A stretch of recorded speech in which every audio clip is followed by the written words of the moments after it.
आलू की सब्जी खाना हर किसी को बहुत ही पसंद आती है, तो आज मैं आपके लिए लेकर के आई हूँ बंगाल की फेमस रेसिपी निरामिस दम आलू की रेसिपी, जिसे शादियों, पार्टी और त्योहारों पे बनाई जाती है। बिना लहसुन प्याज की बनती है, लेकिन खाने में बहुत ही स्वादिष्ट लगती है।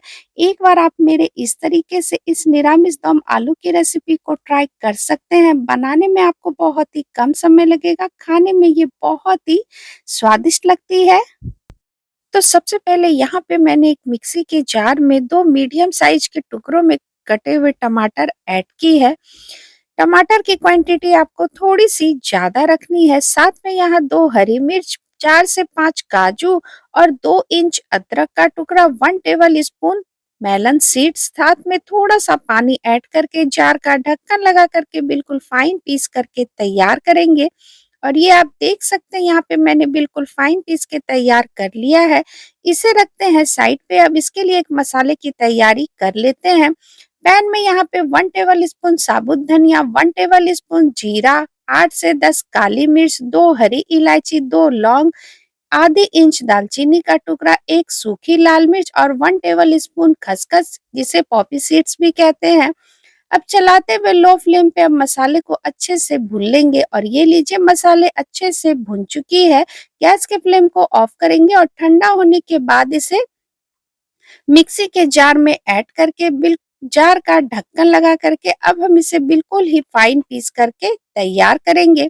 और ये आप देख सकते हैं मसाले को फाइन पीस करके तैयार कर लिया है। ये देखिए, इस तरीके का मसाला आपको पीस के तैयार कर लेना है। अब चलते हैं गैस की तरफ। गैस पे यहाँ पे पैन में 8 से 10 टेबल स्पून यहाँ पे सरसों का तेल ऐड किया है। इस सब्जी में ना सरसों के तेल का ही इस्तेमाल होता है। साथ में यहाँ पे 4 मीडियम साइज का टुकड़ों में कटा हुआ यहाँ पे आलू ऐड किया है। आलू यहाँ पे मैं बड़े-बड़े टुकड़ों में काट करके ऐड कर रही हूँ। साथ में हाफ टेबल स्पून हल्दी पाउडर और हाफ टेबल स्पून नमक ऐड करके चलाते हुए अब हम सारी चीज़ों को अच्छी तरीके से मिक्स कर लेंगे। उसके बाद क्या करेंगे ना, ढक्कन ढक करके इसे हम लो टू मीडियम फ्लेम पे इसे हम पकने देंगे। बीच-बीच में आपको आलू को चलाते रहना है। अच्छे से इसे चलाते हुए आपको फिर से ढक्कन ढक करके इसे अच्छी तरीके से पका लेना है।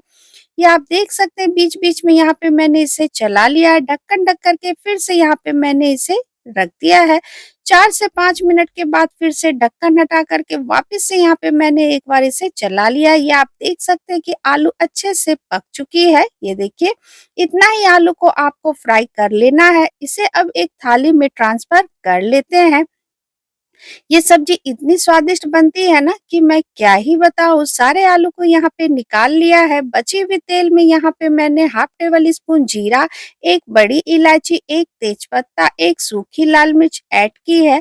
अब थोड़ा-सा चटकने देते हैं। अब हमने जो टमाटर वाला पेस्ट बना के रखा हुआ था ना, सारे पेस्ट को इसमें ऐड करेंगे। साथ में हाफ टेबल स्पून हल्दी powder, half tablespoon Kashmiri लाल मिर्च ऐड करके इसे चलाते हुए लो टू मीडियम फ्लेम पे तेल रिलीज होने तक आपको अच्छी तरीके से भूनते जाना है, जब तक कि इसका कच्चापन ना निकल जाए। ढक्कन ढक करके आपको 3 से 4 मिनट रहने देना है। और ये आप देख सकते हैं 3 से 4 मिनट के बाद हमने ढक्कन हटाया। ये आप देख सकते हैं तेल रिलीज हो चुकी है। अब हम इसमें फ्राई किए हुए आलू ऐड करेंगे। साथ में ऐड करेंगे हाफ टेबल स्पून नमक और 1 टेबल स्पून चीनी। चीनी इसमें ज़रूर से ऐड करें, क्योंकि बंगाली सब्जी में ना चीनी का इस्तेमाल होता है और तभी ये सब्जी खाने में बहुत ही स्वादिष्ट लगती है। अच्छे से मिक्स करते हुए इसे 2 से 3 मिनट अच्छे से भून ले। जब अच्छे से भुन जाए, फिर हमने जो मसाले तैयार करके रखा हुआ था ना, सारे मसाले इसमें ऐड कर देंगे।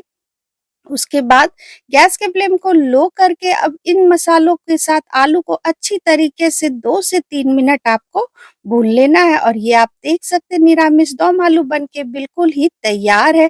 ये सब्जी ना बंगाल में ना पार्टी या किसी त्योहार पे बनती है। और ये आप देख सकते हैं सुपर टेस्टी डिलीशियस निरामिस दम आलू बनके बिल्कुल ही तैयार है। बिना लहसुन प्याज की बनती है, लेकिन खाने में बहुत ही स्वादिष्ट लगती है। जो लोग लहसुन प्याज नहीं खाते हो ना, उनके लिए ये सब्जी बहुत ही परफेक्ट है। तो कैसी लगी आपको आज की मेरी निरामिस दम आलू की रेसिपी कमेंट सेक्शन में ज़रूर से बताएं। गरमा-गर्म पूरी के साथ यहाँ पे मैंने इसे सर्व किया है।